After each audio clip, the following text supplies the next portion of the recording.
Bueno, en primer lugar quiero decirle que este país es una república democrática, representativa, y que nuestra democracia ha ido mejorando con una gran presencia plural en el Senado. Que el Senado tiene el carácter de concentrar en él todo el espíritu de la República. Que este es un asunto toral para el Senado, pero no exclusivo. No es exclusivo del Poder Legislativo y ni siquiera del gobierno, lo es del Estado mexicano, porque el Estado mexicano se conforma de pueblo, territorio y gobierno. Como estamos hablando de asuntos graves de aspecto territorial, la intervención debe ser en defensa del Estado mexicano, de pueblo y gobierno. El gobierno en todas sus áreas responsables. En primer lugar, lo estoy planteando para el Poder Legislativo en el Senado, que es quien tiene la atribución. Y luego, para el gobierno federal, en el área del jefe del Ejecutivo, en lo que es relaciones exteriores.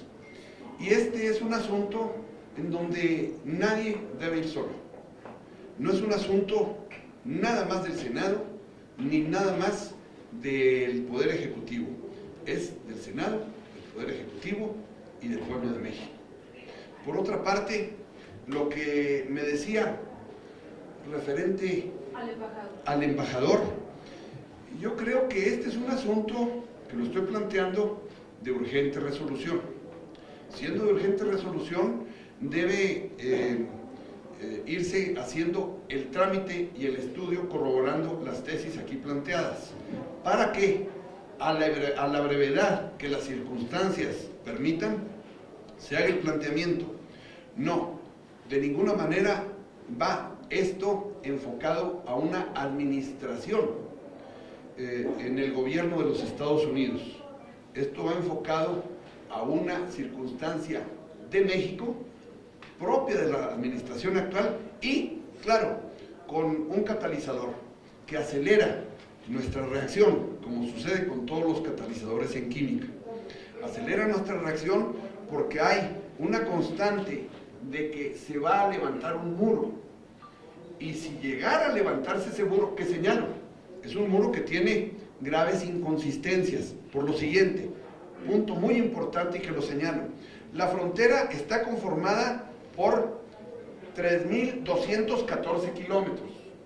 De los 3.214 kilómetros tenemos 2.101 de Río Bravo y 37 de Río Colorado. O sea, tenemos 2.138 kilómetros que no son amurallables. Estos kilómetros van en una vía fluvial, con F, que corre por en medio de los dos ríos. Así está en los tratados. Por lo tanto, ahí no se pueden levantar muros. Me parece que el planteamiento de levantar un muro para separarse de una manera tan drástica del vecino presenta un desconocimiento de la topografía, puesto que, le digo, hay 2.138 kilómetros que no son amurallables, independientemente de la serie de dificultades que presenta el terreno en montañas, o en desiertos, o en arroyos, o en ríos, que están en esta frontera, que no resulta fácil y que ya en varias ocasiones las empresas que han tenido los contratos para levantar estos muros en Estados Unidos han fracasado y han perdido muchos cientos de millones de dólares, y que no lo digo yo, está consignado en los estudios que se ha hecho al respecto de los últimos 15 años.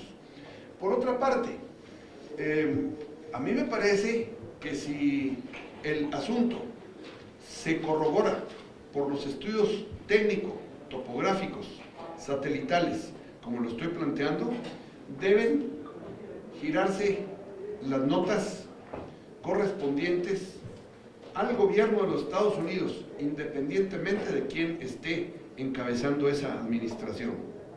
Y hago un recuerdo también. En el año de 1854, en este punto, aquí en El Paso, las grandes crecientes del río Bravo, por lluvias, desde Colorado y Nuevo México, en las Rocallosas, donde nace el río Bravo, tuvo una gran creciente que provocó una inundación segregando 240 hectáreas de territorio nacional. El presidente Benito Juárez envió las notas reclamando la devolución de esas 240 hectáreas, que es el llamado conflicto del Chamizal. Pasaron 103 años de litigio internacional, en donde el Tribunal Internacional de La Haya le dio la razón a México, y al final se lograron recuperar, por acuerdos que se hicieron en los tiempos de los presidentes López Mateos, Díaz Ordaz, Johnson y algo de Kennedy, se lograron recuperar 170 hectáreas de las 240. Yo hago votos para que no tengamos que esperar 103 años para que se reconozca el derecho que México tiene sobre estas fracciones del territorio nacional y sobre esos 450 kilómetros aproximadamente de línea que está mal trazada. Espero haber contestado su pregunta. La última pregunta es Angélica Mercado.